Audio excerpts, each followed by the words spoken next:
Hello students, कैसे हैं आप सभी लोग। मैं हूं Pooja Singh and welcome back to my channel accounting master class. And this is the 18th lecture. ये मेरा 18th लेक्चर है on the subject human resource management.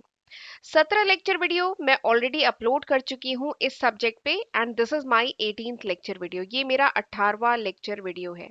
तो चलिए एक बार जल्दी से शॉर्ट में मैं आपको बता देती हूँ कि जो पिछले 17 लेक्चर वीडियोस थे उसमें हमने कौन कौन से टॉपिक डिस्कस किए हैं।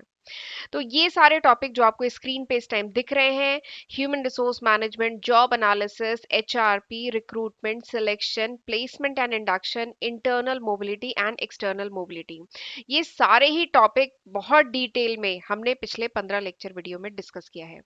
और उसके बाद 16th लेक्चर से मैंने ये चैप्टर स्टार्ट किया था ट्रेनिंग का, जिसमें हम पढ़ चुके हैं ट्रेनिंग क्या होती है, इसका पर्पस क्या है, ट्रेनिंग एंड डेवलपमेंट में क्या डिफरेंसेस है, दोनों क्या होते हैं, ये समझ चुके हैं। एंड लास्ट लेक्चर में मैंने आपको बताया था फिलॉसफी ऑफ ट्रेनिंग। ठीक, तो ये सारे टॉपिक हम डिस्कस कर चुके हैं पिछले 2 लेक्चर वीडियो में। ठीक, एंड आज हम इसके आगे पढ़ेंगे। राइट, तो चलिए फिर देर किस बात की है, जल्दी से हम आज का लेक्चर वीडियो स्टार्ट करते हैं।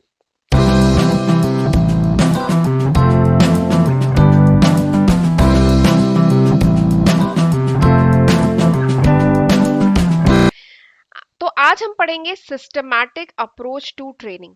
ठीक, सिस्टमैटिक अप्रोच टू ट्रेनिंग। तो सबसे पहले चलिए आपका रिवाइज करा देती हूँ कि ट्रेनिंग होती क्या है। ट्रेनिंग तो याद है ना क्या होती है। Training is the act of increasing the ability, increasing the knowledge and skill of the employee. जो एम्प्लॉय है ऑर्गेनाइजेशन की, उसकी नॉलेज, उसकी स्किल, उसकी एबिलिटी को और ज्यादा इंक्रीज करना, इनहेंस करना, ताकि एम्प्लॉय और अच्छा परफॉर्म कर सके अपने जॉब पे। ठीक है, तो उसके लिए ऑर्गेनाइजेशन क्या करती है, ट्रेनिंग प्रोवाइड करती है अपने एम्प्लॉयज को। ठीक है, this is training. Training is the act of increasing the knowledge, skill and ability of the employee so that he can better perform on his job, ताकि वो और अच्छा परफॉर्म कर सके अपनी जॉब पे। ठीक है, तो दैट इज कॉल्ड ट्रेनिंग, इसको ट्रेनिंग कहा जाता है। ठीक, अब हम लोग पढ़ने जा रहे हैं सिस्टमैटिक अप्रोच टू ट्रेनिंग। ठीक, तो ये तो हमने समझ लिया है पिछले लेक्चर्स में कि ट्रेनिंग क्या होती है और ट्रेनिंग क्यों जरूरी है। ठीक है, लेकिन ट्रेनिंग का अप्रोच क्या होगा, कैसे ट्रेनिंग दी जाएगी, ट्रेनिंग का अप्रोच क्या होगा। ठीक, इससे कंफ्यूज मत होइए, मेथड अलग चीज है, वो मेथड हम आगे पढ़ेंगे। हम टाइप्स ऑफ ट्रेनिंग आगे पढ़ेंगे, मेथड ऑफ ट्रेनिंग आगे पढ़ेंगे। अभी मैं अप्रोच की बात कर रही हूँ। ठीक है, कि ट्रेनिंग का अप्रोच क्या होगा, क्या तरीका यूज किया जाएगा ट्रेनिंग देने में। ठीक है, तो देखिए, ट्रेनिंग इफेक्टिव, अगर मैं ट्रेनिंग की इफेक्टिवनेस की बात करूं कि ऑर्गेनाइजेशन ने कोई ट्रेनिंग दी, ठीक है, तो ट्रेनिंग इफेक्टिव है कि नहीं है, ये इस बात पर डिपेंड करता है कि ट्रेनिंग क्या प्लान्ड थी।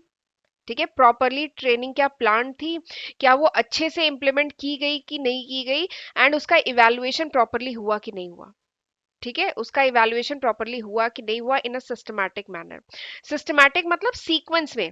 ठीक है, सीक्वेंस में अगर ट्रेनिंग प्रॉपरली प्लान की गई, फिर उसको इम्प्लीमेंट प्रॉपरली किया गया और प्रॉपरली उसे इवैल्यूएट किया गया, ठीक है, तब हम कह सकते हैं कि ट्रेनिंग विल बी इफेक्टिव, तभी वो ट्रेनिंग इफेक्टिव मानी जाएगी। कोई भी अनप्लान ट्रेनिंग, यानी कोई प्लान ही नहीं है, पता नहीं किस चीज की ट्रेनिंग देनी है, कि स्किल एनहांसमेंट की ट्रेनिंग है या क्रिएटिविटी ट्रेनिंग है, किस टाइप की ट्रेनिंग है, अगर यही नहीं डिसाइडेड है, अनप्लान्ड है ट्रेनिंग, अनकोऑर्डिनेटेड है, कोई कोऑर्डिनेशन नहीं है, हैप्सर्ड वे में प्रोवाइड की जा रही है, तो उस ट्रेनिंग का इफेक्ट मिनिमल होगा, उस ट्रेनिंग का कोई इफेक्ट नहीं होगा, एम्प्लॉय कुछ भी, उसकी एम्प्लॉय की नॉलेज, स्किल, एबिलिटी में कोई इनहेंसमेंट नहीं हो पाएगा। तो इसलिए बहुत जरूरी है कि there should be a systematic approach to training. Training का एक सिस्टमैटिक अप्रोच होना चाहिए, तभी जो ट्रेनिंग होगी विल बी इफेक्टिव। तभी क्या होगा, ट्रेनिंग इफेक्टिव होगी, वरना ऐसी, वरना अगर ट्रेनिंग सिस्टमैटिक नहीं है, ठीक है, तो क्या होगा, सिस्टमैटिक मतलब सीक्वेंस में, जो अभी मैं स्टेप आपको बताऊंगी, अगर सीक्वेंस में ट्रेनिंग को नहीं परफॉर्म किया गया है तो इस ट्रेनिंग का कोई फायदा नहीं होगा एम्प्लॉय पे। ठीक है, तो इसलिए हम इस टॉपिक को पढ़ रहे हैं कि क्या सिस्टमैटिक अप्रोच होना चाहिए ट्रेनिंग का। ठीक, तो इसके 3 मेजर कंपोनेंट हैं, इसके 3 मेजर कंपोनेंट है। पहला कंपोनेंट क्या है, असेसमेंट, दूसरा क्या है, इम्प्लीमेंटेशन, तीसरा क्या है, इवैल्यूएशन। और ये अभी मैं आपको डिटेल में समझाऊंगी। ठीक, 3 मेजर कंपोनेंट है, 3 मेजर कंपोनेंट है ट्रेनिंग के, सिस्टमैटिक अप्रोच टू ट्रेनिंग के। पहला है असेसमेंट। एसेस करना तो मतलब समझते हैं ना, एसेस करना मतलब हिंदी में वैसे असेसमेंट का मतलब होता है आकलन करना, किसी चीज को समझना, आकलन करना उसका, दैट इज कॉल्ड असेसमेंट। तो ये सबसे पहला कह लीजिए मेजर कंपोनेंट है ट्रेनिंग का। इस कंपोनेंट में क्या किया जाता है, एसेस किया जाता है। ऑर्गेनाइजेशन समझने की कोशिश करती है कि is there is any requirement of training, training की जरूरत भी है कि नहीं है। ठीक है, और अगर है जरूरत तो किस पर्टिकुलर डिपार्टमेंट में ट्रेनिंग की जरूरत है। ठीक है, कंपनी में तो कई डिपार्टमेंट होते हैं, production department, HR department, finance department, IT department, ठीक है, कई डिपार्टमेंट है, मार्केटिंग डिपार्टमेंट। तो किस डिपार्टमेंट में ट्रेनिंग की जरूरत है, ठीक है, ट्रेनिंग की जरूरत है भी कि नहीं है, और है तो किस डिपार्टमेंट में है। ठीक है, and what will be the training objective, ये जो ट्रेनिंग प्रोवाइड की जाएगी इसका ऑब्जेक्टिव क्या होगा, कौन सी स्किल, कौन सी एबिलिटी, कौन सी नॉलेज एम्प्लॉय में एनहांस करने की कोशिश की जा रही है। ठीक है, तो यही सबसे पहला कह लीजिए मेजर कंपोनेंट है ट्रेनिंग का, दैट इज असेसमेंट। एसेस किया जाता है, आकलन किया जाता है इस स्टेप में कि क्या ऑर्गेनाइजेशन में ट्रेनिंग की जरूरत है, डिटरमाइनिंग द ट्रेनिंग नीड, और अगर है तो किस डिपार्टमेंट में है। ठीक, और किस टाइप की ट्रेनिंग की जरूरत है, कौन सी स्किल एनहांस करनी है, और ट्रेनिंग का ऑब्जेक्टिव क्या होगा, वही बात है। तो इसके लिए क्या किया जाता है, इसके लिए किया जाता है ऑर्गेनाइजेशनल एनालिसिस। ऑर्गेनाइजेशन का एनालिसिस किया जाता है कि कहाँ कमी है, किस चीज को एनहांस करना है। एम्प्लॉय एनालिसिस, यानी ऑर्गेनाइजेशन के जो एम्प्लॉय है उनका एनालिसिस किया जाता है कि एम्प्लॉय में किस चीज की, किस नॉलेज, किस स्किल, किस एबिलिटी की कमी है, इसको एनालाइज किया जाता है। ठीक है, तो यही सबसे पहला अप्रोच है ट्रेनिंग का। ठीक है, मेजर कंपोनेंट की अगर हम बात करें, तीन मेजर कंपोनेंट है, तो सबसे पहला मेजर कंपोनेंट जो सिस्टमैटिक अप्रोच टू ट्रेनिंग का है दैट इज असेसमेंट। सबसे पहले आकलन किया जाता है, हिंदी में कहते हैं आकलन। ठीक है, सबसे पहले आकलन किया जाता है कि क्या ट्रेनिंग की जरूरत है, तो this is the first step, first major component. दूसरा जो है major component that is implementation. पहले जो ये था स्टेप, इसमें ये तो समझ लिया कि हाँ ट्रेनिंग की जरूरत है। ठीक है, और सपोज करिए कोई भी डिपार्टमेंट ले लेते हैं, मार्केटिंग ले लेते हैं, मार्केटिंग डिपार्टमेंट में ट्रेनिंग की जरूरत है। ठीक है, अब दूसरा मेजर कंपोनेंट क्या है, इम्प्लीमेंटेशन। इम्प्लीमेंटेशन मतलब इम्प्लीमेंट करना, लागू करना। ठीक है, ट्रेनिंग ये तो डिसाइड हो गई कि ट्रेनिंग की जरूरत है, ट्रेनिंग का ऑब्जेक्टिव क्या होगा, ये हो गया। बट अब उस ट्रेनिंग को प्रोवाइड करना है, इम्प्लीमेंट करना है ट्रेनिंग, तो वही है इम्प्लीमेंटेशन, दूसरा मेजर कंपोनेंट। ठीक, और इसमें डिसाइड किया जाता है कि ट्रेनिंग का मेथड क्या होगा, क्या वो ऑन द जॉब ट्रेनिंग होगी कि ऑफ द जॉब ट्रेनिंग होगी। ठीक है, ऑन द जॉब ट्रेनिंग में भी बहुत सारे मेथड है, ऑफ द जॉब ट्रेनिंग में भी बहुत सारे मेथड है, जैसे जेआईटी है, कोचिंग है, मेंटरशिप है, जॉब रोटेशन है, और भी बहुत सारी, वेस्टिब्यूल ट्रेनिंग है, रोल प्ले है। ठीक है, बहुत सारे ट्रेनिंग के मेथड है, कौन सा मेथड यूज किया जाएगा ये इसमें डिसाइड किया जाता है, और ट्रेनिंग को कंडक्ट कराया जाता है। ठीक है, तो ये दूसरा मेजर कंपोनेंट है अप्रोच टू ट्रेनिंग में। तीसरा जो मेजर कंपोनेंट है दैट इज इवैल्यूएशन। अब क्या किया जाएगा, इवैल्यूएट किया जाएगा। इवैल्यूएशन मतलब क्या होता है, इवैल्यूएट करना मतलब अप्रेस करना, मेजर करना। ठीक है, तो इस स्टेप में ये जो तीसरा जो अप्रोच है ट्रेनिंग का दैट इज, तीसरा मेजर कंपोनेंट जो है दैट इज इवैल्यूएशन। अब इवैल्यूएट किया जाएगा, ट्रेनिंग दे दी, अब उसके बाद क्या है, ट्रेनिंग सक्सेसफुल थी कि नहीं थी, कंपेयर किया जाएगा। कंपेयर किया जाएगा ट्रेनिंग आउटकम अगेंस्ट क्राइटेरिया, यानी क्या सोचा था कि एम्प्लॉय में इस स्किल का एनहांसमेंट होगा या एम्प्लॉय को नॉलेज होगी, वो हुई कि नहीं हुई, तो कंपेयर किया जाता है। इसमें इवैल्यूएट करने के लिए क्या किया जाएगा, कंपेयर किया जाएगा ट्रेनिंग का जो आउटपुट है अगेंस्ट जो भी आपने सोचा था, उससे उसे कंपेयर किया जाएगा, तो दैट इज द इवैल्यूएशन।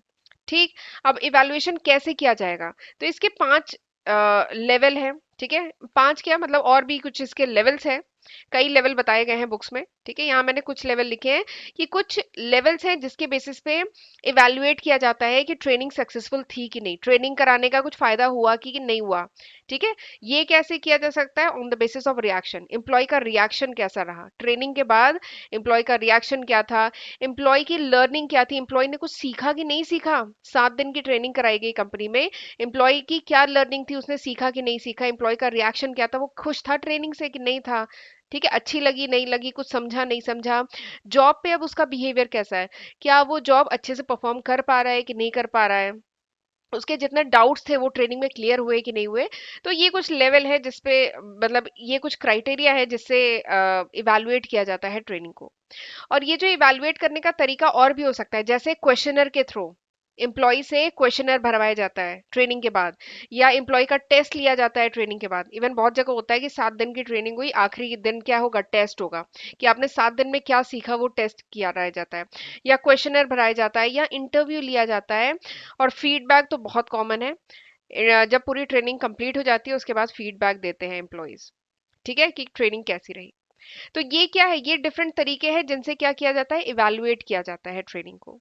ठीक।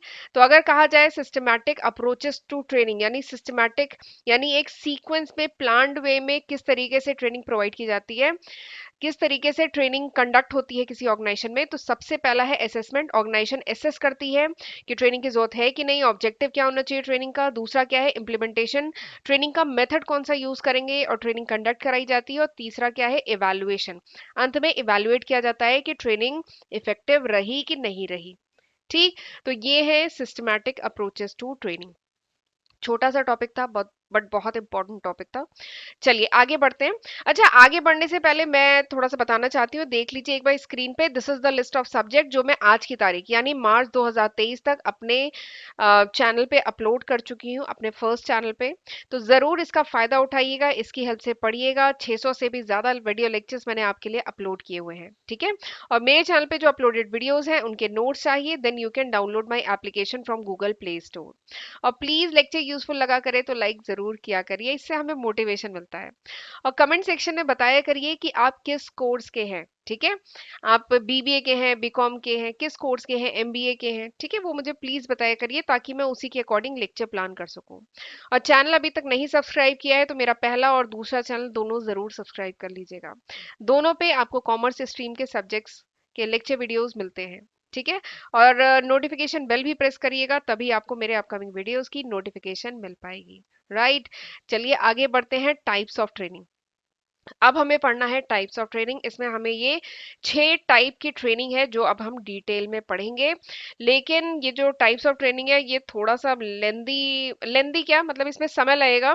तो इसलिए मैं सोच रही हूँ कि अगले लेक्चर में इसे, मैं नेक्स्ट लेक्चर में इसे कवर करती हूँ, क्योंकि इसमें आधे घंटे का समय तो लगेगा, ठीक है।